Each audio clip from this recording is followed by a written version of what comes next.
Hello viewers, আসসালামু আলাইকুম। কেমন আছেন সবাই? আশা করছি সবাই ভালো আছেন। তো এই যে খাসির মাংসটা রান্না হয়ে গেছে আমার। এটা হচ্ছে একটু সাদা করে আর কি রেজালা টাইপের রান্না করেছি।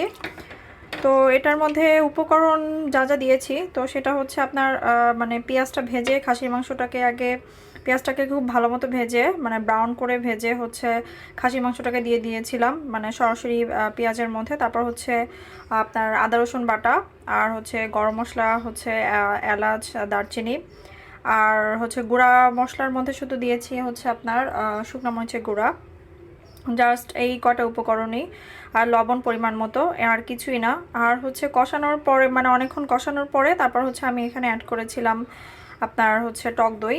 টক দইটা আপনারা যখন দিবেন তখন হচ্ছে হিটটা মানে চুলার আঁচটা একদম লো করে তারপর হচ্ছে টক দইটা ইউজ করবেন, না হলে এটা ফেটে যাওয়ার সম্ভাবনা থাকে।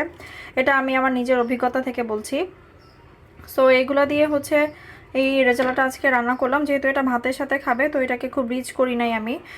মানে হচ্ছে আপনার ঘি, তারপর হচ্ছে কেওড়া জল, এগুলা ইউজ করি নাই। তো এটা যদি পোলাওর সাথে আপনারা সার্ভ করতে চান তাহলে হচ্ছে ঘি দিতে পারেন, ঘি দিয়ে এটাকে রান্না করতে পারেন, আর হচ্ছে কেওড়া জল দিতে পারেন।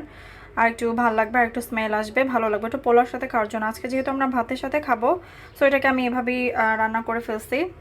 সো এখনকার মতো এখানে বিদায় নিচ্ছি। আল্লাহ হাফেজ।